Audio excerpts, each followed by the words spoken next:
Welcome to another animated look back.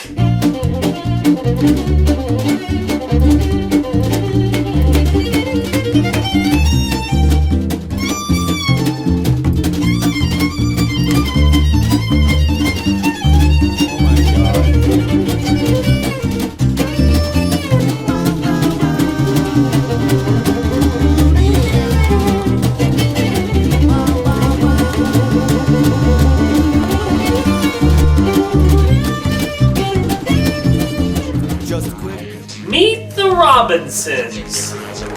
This is an interesting one. This is a movie when Disney was in their finding themselves phase. And you know, they do this from time to time. Every now and then Disney breaks from their regular formula and tries new things. They're like, you know what, instead of a fairy tale, how about Treasure Island, but in space? Or how about a dog who thinks he has superpowers, but he really doesn't? You know, those sort of things. They will always eventually go back to what they do best with the fairy tales. Like The Little Mermaid brought them back the first time, Tangled and The Princess and the Frog brought them back the second time. And even though they do other stuff and do them well, like, you know, video games or superheroes, whatever, you know, even though they do those types of movies and they can do them well, it's not their identity. They are still the outliers of the regular Disney formula. Not to say that the outliers are not good, they can be very good. But doing the different, crazy, outlandish plots is not Disney's strong suit, that's Pixar's territory. So when Disney strays too far away from its regular formula, sometimes it turns out okay, and then you gotta meet the Robinsons. Don't you, sweetie me! I'm going for a drive! That's strange. She usually takes the Harley. Now, to be fair, this is not the worst that Disney has ever released when it's strayed from its regular formula. But I gotta say, when I went into this film to rewatch it, I thought I was gonna feel mostly mediocre about it. Feel like, oh, this isn't terrible, this isn't great, it's just fun, it's just a nice little film. I gotta say, I'm a little bit more negative on it going into it again. Now, I want to be fair in this film, so I'm not just gonna tear into the film without any reasons. And to be fair, it's not completely worthless. You know, it has some good moments, some good laughs, but there is just some shortcomings that I'll get into the review. As a complete film, I feel like it is missing the mark. And I don't mean like if this was a Target, you know, it's not in the bullseye, but it's in the yellow, or, oh, it's in the white. No, it's like, it hit the ground, you know. It's like, I let go too soon, it just flopped to the ground. But let's not waste any more time with vague details. Let's go back to the future with my review of Meet the Robinsons. So the story of Meet the Robinsons follows this young orphan named Lewis. He has two dreams. One, to be a famous inventor, and two, to find a family, or maybe his birth mother, as he was abandoned on the streets of an orphanage when he was a baby. Which, honestly, I know that sounds like terrible. It's like, oh, what kind of mother would just abandon their child like that? But I gotta say, guys, I don't blame her. I'm a mother in a Disney movie. I gotta get out of here or I'm gonna die! Anyway, along the way of his journey to become an inventor, he gets wrapped up in this big scheme and gets brought along on a journey through time to the future by this kid named Wilbur, as they try to stop the mysterious bowler hat guy who is stealing Lewis's invention. The bowler hat man is trying to play off Lewis's invention as his own, but unfortunately he doesn't know how it works, and so now he has to go back to the future to find Lewis and kidnap him so he can show him how it works. And during all that, Lewis meets Wilbur's family, who of course are the Robinsons. Ooh, I think my wife Lucille's baking cookies. Bake them cookies, Lucille! Why is your dog wearing glasses? Oh, because his insurance won't pay for contacts. And the more time he spends with him, he starts to feel like maybe he doesn't want to go back to the past and he could just stay in the future. With the movie's theme being Lewis trying to find his family, where does he belong, and also never giving up no matter how many times you fail. Now here's the thing, on the surface it seems like a really nice animated film with a really good message for kids, so why am I being the dick? Why am I being the douchebag? I mean, why am I being so hard on the film? I mean, technically I'm not, I haven't even started, but I will be. So what's my problem? Well, I want to get started with talking about the structure of the movie. There is a lot of moving parts to the story, and because of that, some of the details are just brushed over. Like, we need Lewis to have a motivation in this film that he wants to find his mother, and so this is how they just quickly brush over that character development. Then why'd she give me up? She may not have been able to take care of you. Did you ever think of that? I am sure that she was only thinking about what was best for you. I never thought of it that way. Yeah, I'm not buying it. This kid is 12 years old, has lived every day in the orphanage. You don't think he once considered the possibilities of what his mother's mindset was? Not once? If she wanted me then, she'll want me now. What are you talking about? I have to find her, Mildred. And when I do, she'll take me back. And we'll be a family again. I mean, I had lost my parents in a mall once, and I had ran through the possibility in my head that maybe I was so annoyed that they left me behind, and I was only gone for 5 minutes. But oh well, he isn't able to find a family that wants to adopt him because he's too weird. Yeah, well-behaved genius inventor kid. Nobody would ever want that one. But anyway, he decides to see if he can find his mother by making a machine that can see into your brain and find your memories. Oh, actually, I think I saw this device in Black Mirror. Oh, Lewis, don't do that. It's not a good invention. It doesn't go well. But anyways, he's able to make his memory machine, and you know, I gotta say, I'm always impressed that these kids, geniuses in these animated movies are able to build such complex equipment, like a device that can see into your brain and picture the memory that you are thinking of. That is such amazing technology that you can find through junk and old calculators and stuff like that. Like, you don't need an advanced computer processing chip for anything like that. Not just stuff you found laying around the orphanage. Lewis was able to build this in an orphanage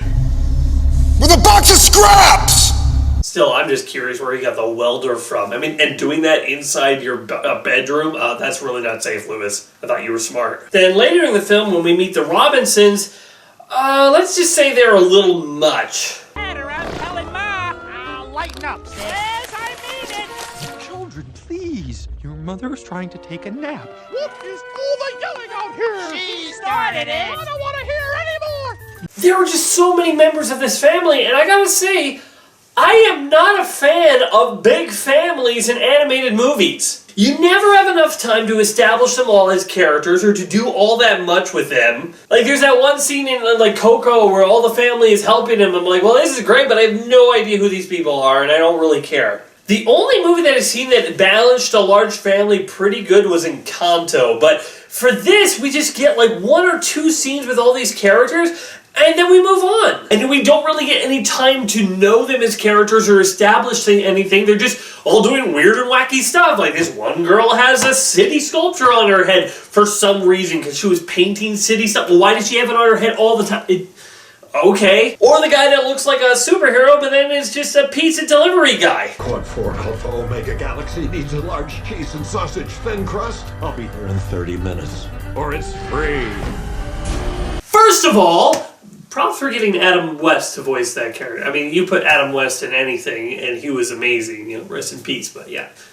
Second of all, what is his deal? Like, why does he deliver pizza when this family seems to be rich beyond measure? Why is he delivering to another planet instead of just opening a pizza place in the quadrant of the galaxy? And the movie's like, well, that's not the point. It's just funny. You think he's a superhero? He's a pizza delivery guy. That's it. It's not a character, it's a joke. And that is kind of the way most of these characters in the future are. They come on screen, have a joke, and that's it. And that makes them not characters. All they are is setups for jokes. They just end up leaving you confused, asking a lot of questions to the movie. Hey, movie? Yeah, hey, how's it going? What can I do for you? You know those 2 uncles? Like the ones who are just sitting at the front door in the potted plants? Oh yeah, both of the guys who try to get people to ring their doorbells? Really wacky and funny, right? Yeah, why do they do that? What do you mean, why? I just told you, that's what they do. Well, yeah, but why do they do that? Don't they get bored? Are they sitting in those potted plants all day? I mean, this is the future. Why would you spend all of your time inside a potted plant? This seems like a huge case of social anxiety where they just can't interact with anybody except in this one case that they seem to fixate on, that they can greet people at the door and that's it. That seems like very unhealthy. I mean, they're not even at the dinner table. What? That's so terrible and sad. Whoa, pump the brakes, pal. You're overthinking this thing. Why is nobody in the family concerned about this? I mean, this is really unhealthy behavior. Do they ever leave? Do they go anywhere? Do they even walk around?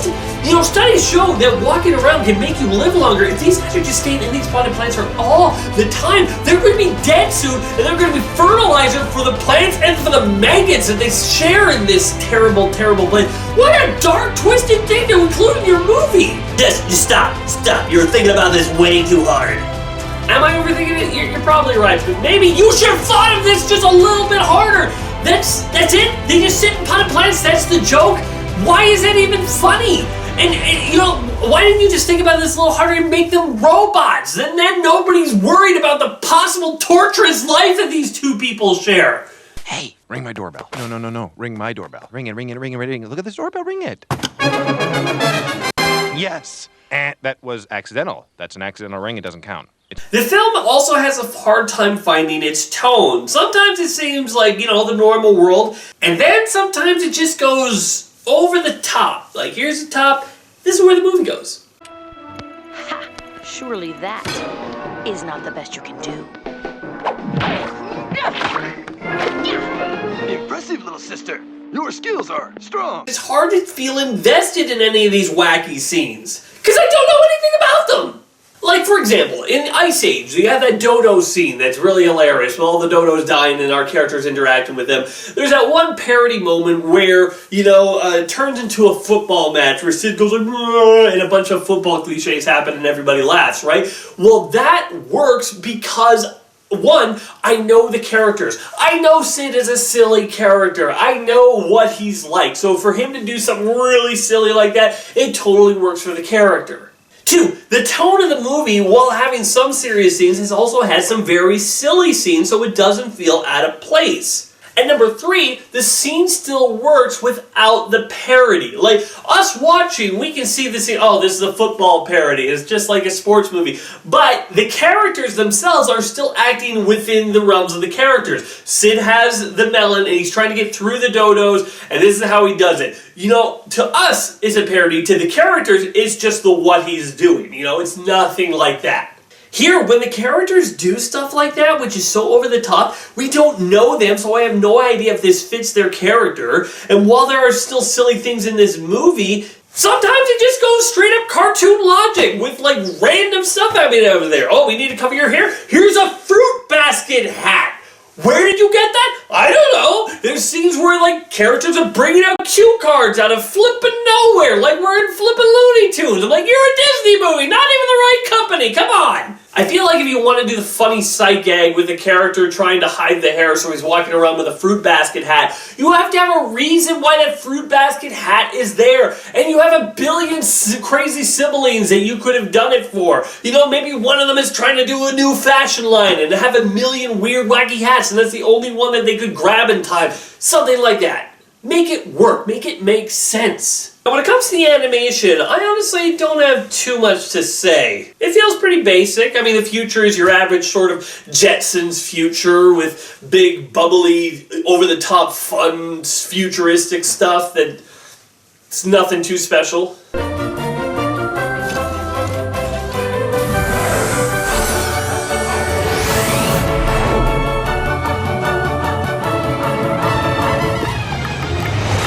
I mean, it's a little unbelievable that this future happened within, what, like 20, 30 years of the kid's lifetime? I mean, like, okay. I mean, technology moves fast, but not that fast. There is one really impressive scene when the future changes to the evil future where the bowler hat takes over the whole world. And while the animation on that scene is very impressive, the scene doesn't really last all that long, so it's like, it's a highlight for sure, but it's like, oh, and now it's gone. Bye. It was nice to see you. And the problem is when you really think about that scene, it doesn't make any sense in the story, but I'm going to get to that later. I sometimes wonder if the people animation is a little bit off, but I think that might just be the weirdness and wackiness of the characters. Like, I feel like it's more intentional than a mistake, so can't really speak too much of that. I like a lot of the film's ideas. Its message, particularly, is actually a really good one about how, you know, you're going to have many failures along the way in life, but you have to keep moving forward and never let any of those step backs keep you from reaching your dream. The kid who voices Wilbur, he's really great, a lot of fun. Part of me is almost like, I feel like the movie should have been about him, you know, the character who has to travel back and save his dad from not becoming an inventor. It feels almost like a more interesting angle to take it, but anyways. I told you, it's gonna all work out.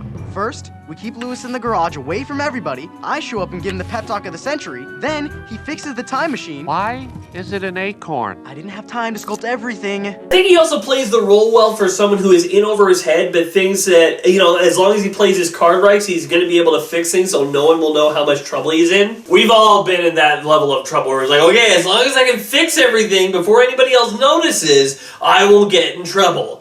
You always get in trouble. The villain from the future is also a lot of fun. Like, I like how the robot hat is really the diabolical one, but, he needs the bowler hat guy to do a lot of things. But he's really not all that smart, and so a lot of his plans end up falling by the wayside. Now, to lure him out of the house.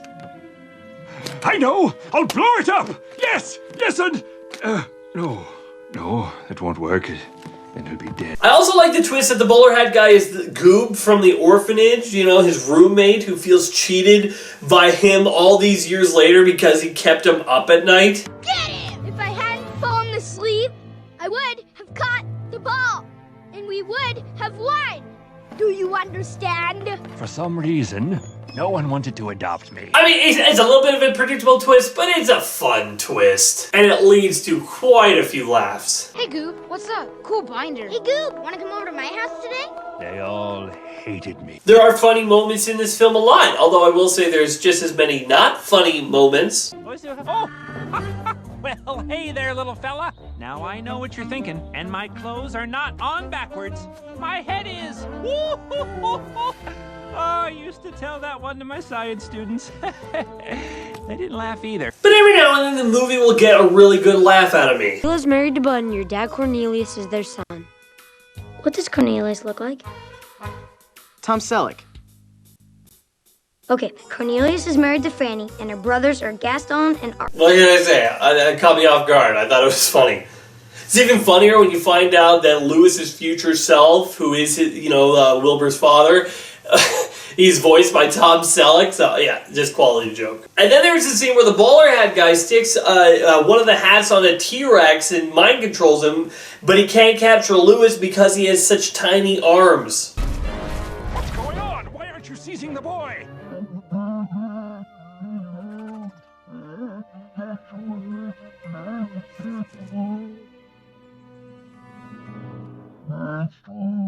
That is probably the funniest scene of the movie. But unfortunately, of course, it was a scene that they played in the trailer, so they ruined it because the funniest scene was already used up. But moving on from the great stuff about the movie, if you were to ask me what is the movie's biggest failing, I would say it's its main character, Lewis. His character is mishandled in almost every way possible. His character and the theme of the movie are two different things. He is mopey and whiny throughout most of the film. The worst part is that his voice actor is he's not as good as, he sucks. I need to get to the garage. Okay, it's true. I'm from the past. Now you know the big secret. Why would his Mono B keep moving forward? It's what he does. What's that supposed to mean? I mean, to be fair, he's not the worst voice actor I've ever seen or anything, but throughout most of the movie, I don't feel the emotion that I need to from the character. I mean, this is him when he feels like his best friend and future son is wiped out of existence. I don't feel so good.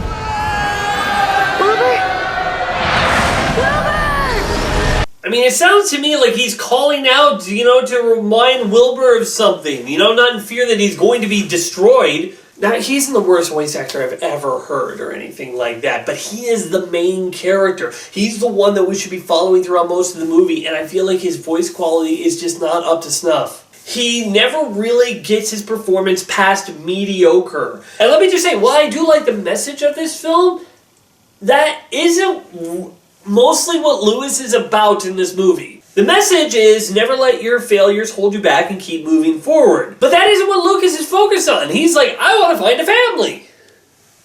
Those are two different things. Lewis is focused on finding a place to belong. And while there is some overlap with the themes, especially when you consider the mom thing where he has to let go of his path and move forward beyond that, there is some connection there. I'm not saying there's none. But I do feel like, for the most part, Lewis is just like, I want to find a family, and everyone's telling him keep moving forward. And they're not the same thing. I mean, the whole point of the movie, move past your mistakes and get better. Alright? But the climax of this film, the emotional climax of the moment, is when Lewis decides not to meet his mother. Wilbur takes him back in time to the day his mother left him, and he lets him decide if he wants to meet her and change his past or not.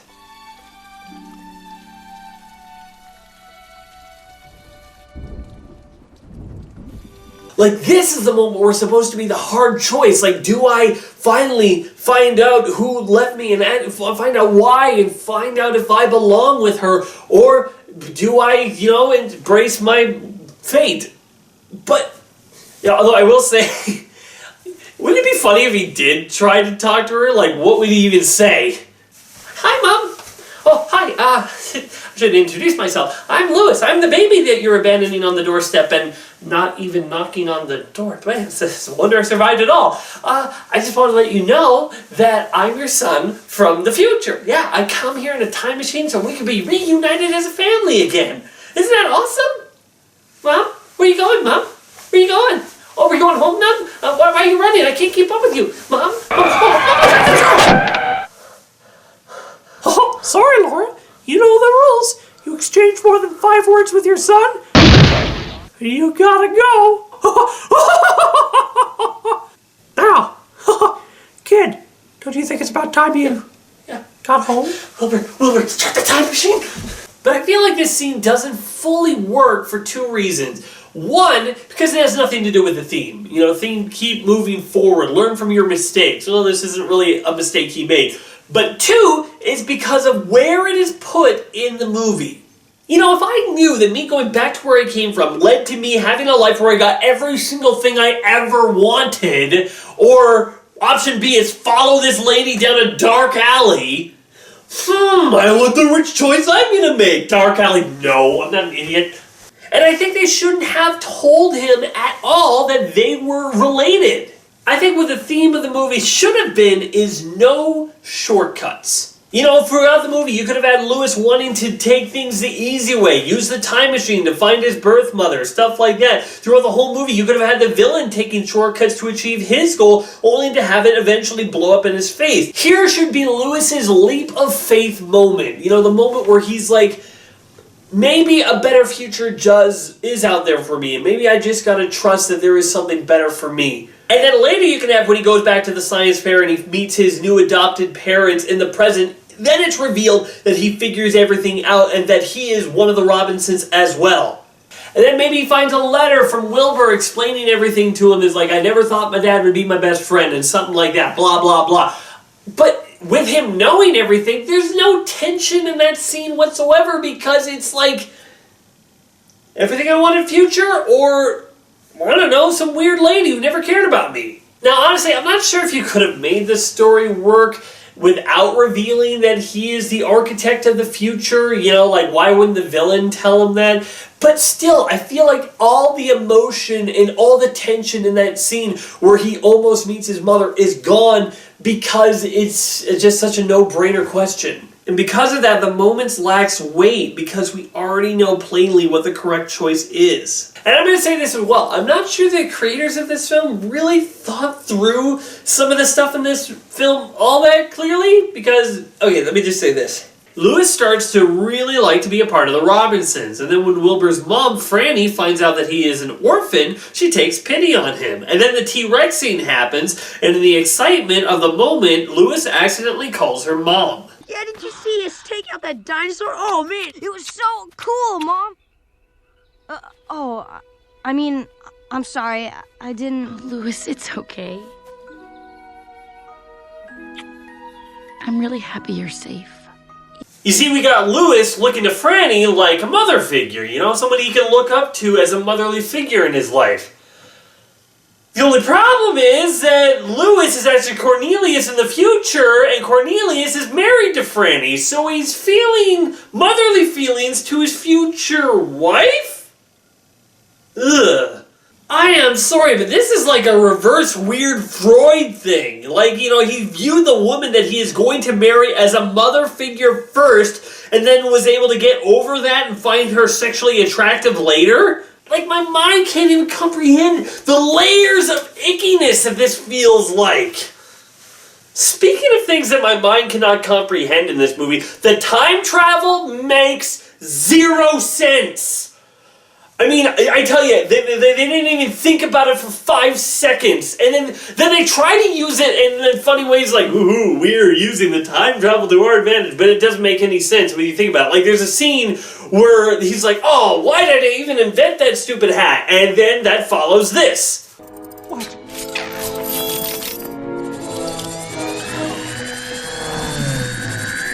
I am never going to invent you.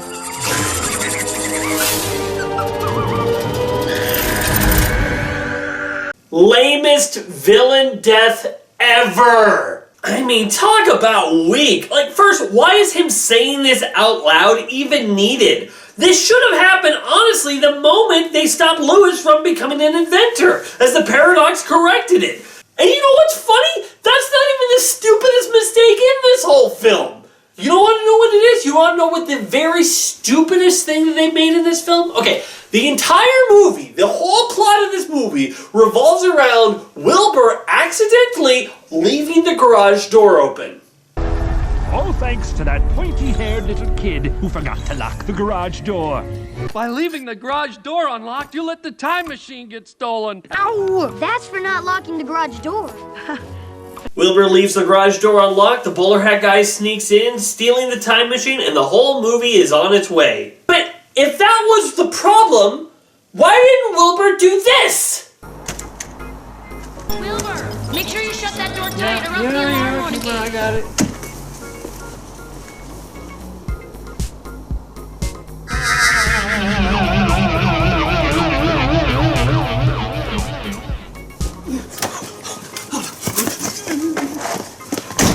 Oh, I would have been in so much trouble. Wilbur had his own time machine! He should have just gone back and closed the door! I mean, seriously, this plot hole is just as big as why didn't the Eagles take them to Mordor level of dumb for a plot hole? It would have been that easy, and there's no risk involved in this at all because we see Lewis interact with his older and younger self together, so it's not like even if he saw his younger self, like minutes younger, but you know, even if he saw the other version of himself, it wouldn't have mattered because apparently that's okay.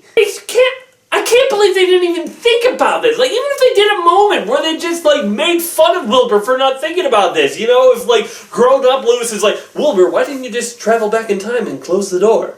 Oh, Wilbur, you're an idiot. You know, even if there was a scene like that to poke fun at it. But no, they don't do that, and the reason is because the writers don't actually care to make their time travel in this movie make sense. All it was a plot device to them that they wanted to use to tell their story. Still, okay, I gotta calm down. This film is mostly harmless. Sure, the future isn't all that inspired, it's very typical, but you know what? There's nothing that terrible about it. Where are you from, Lewis? Canada? I think you mean North Montana. Hasn't been called Canada in years. Do you know Sam Gunderson? It's a big country. State! Huh?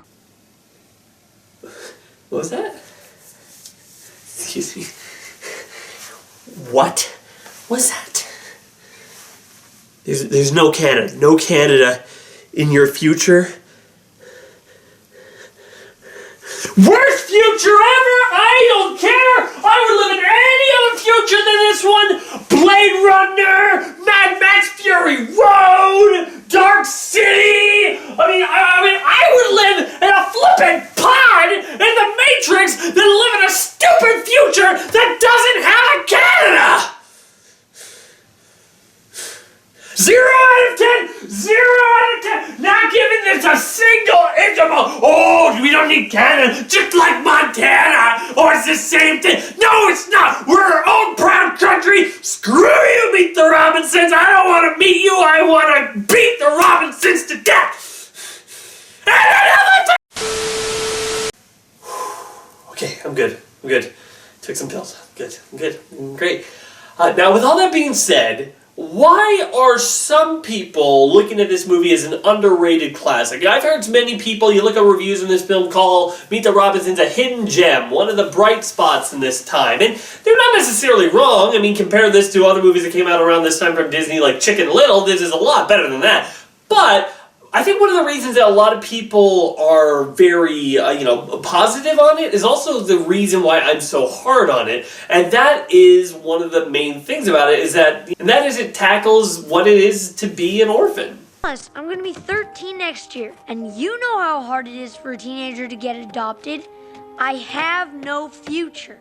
No one wants me. That's not true, Louis. My own mother didn't even want me. Now stop it. The film is about a child trying to find a place to belong. And now for some people, they might feel like this film gave them enough for that. But I feel like for me, it doesn't quite get there. I mean, you take the scene where he thinks that he's going to be adopted by the Robinsons, and then they have to tear that away from him once they realize who he is, that they can't adopt him. Louis, look at me. You're a great kid, and we would never do anything to hurt you. I'm sorry. You have to go back to your own time. I feel like this should really break his heart. Like, he has been rejected by over 100 families over and over again. And there just should be a scene where he breaks down and goes, But you said I could stay. No, don't worry about it. Don't have to explain anything to me. I'm used to this by now. I do have one question, though. What's wrong with me? I thought if there was anywhere that I could fit in, it would be here. But nope. Mark another, 127 now? Mark it off on the list. Just another check mark, another rejection. Do you have any idea what it's like for someone to look you in the eye and say, you're a great kid. You're so smart, you're so talented. But just not quite the right fit for our family because you're the puzzle piece that just doesn't fit in. Do you have any idea what it's like to be tossed aside like the rotten apple at a grocery store? You pushed aside for all the others? But hey, what's it matter? Of course. Why would you want me? My mother didn't want me. Nobody has ever wanted me. But at the very least, all those people that rejected me, they never gave me false hope. They never said that I belonged and threw me away. Louis, I am so sorry. They never said that I could find a home here. Rip that from me. Just leave me alone. I mean, Louis seems to be more mad that Wilbur lied to him about taking him to see his mother than he really is mad that he was passed up over for another family that he thought he was a perfect fit for. Never gonna do it, I swear. You lied to me? No. Yes. Louis, wait! I can't believe I was dumb enough to actually believe you were my friend. And I feel like the film isn't really tapping into any of the emotional stakes that the character is going through. At that point, he should just be mad that once again, he's being rejected. He put his heart out there. He thought, you know what? The only one who will ever care about me is my birth mother. I'm not going to let my heart be broken again by being rejected by another family. And here he did. He let his guard down. He got embraced by this family. He thought he was good. And then he puts his heart back out there and says, Mom, you're going to be my mom. You're going to be my family. And then they turn him down again. I feel like that should be the moment that he really breaks down over. Not, you lied to me, because now it just turns into another typical liar reveal story. I can't believe you would lie to me! Now I would be mad at you for lying. Every single story tells about someone lying, Bugs Life, Rango. Every story does that. But you know what they don't do? They don't focus on an emotional reaction from somebody who's been passed over all these times in his life. I feel like it's missing that emotional core. So, in the end, I feel like this movie is one that doesn't quite reach its full potential. The world isn't as well structured as it could be, the characters are not developed as much as they could be, the voice acting quality is not as good as it could be for some of the characters, and one of them is our main character, so that's a really big deal. And if you do like this movie, I want to stress that there's nothing wrong with that. There's nothing wrong with liking a movie. I'm just saying, for me, it didn't hit the mark. So I'm giving Meet the Robinsons a 4 out of 10. Not one of Disney's best, but also not one of their worst. Probably up there with one of the more forgettable films for me. And I don't see me watching this movie too often in my future. Well, thanks for watching my animated look back, everybody, and make sure you join me on my next animated look back. You can still vote. This time it's going to be a little bit different, because the last time I had a vote for a 2D movie, Robin Hood won, but the second two tied for second. So I decided I'm just going to have all the ones that have received votes but have not gotten second or first, or that are 2D. So your choices are Sinbad, Legend of the Seven Seas, All Dogs Go to Heaven, and The Rescuers. Yes, make sure you head over to the community page on my channel and vote for which one you want me to review next, and that's going to be the one that will make it. Alright, thanks for watching, everybody. Bye. I'm going to keep moving forward past this movie. All of my regret will wash away somehow, but I cannot forget right now. And remember, a future without Canada is a future not worth having.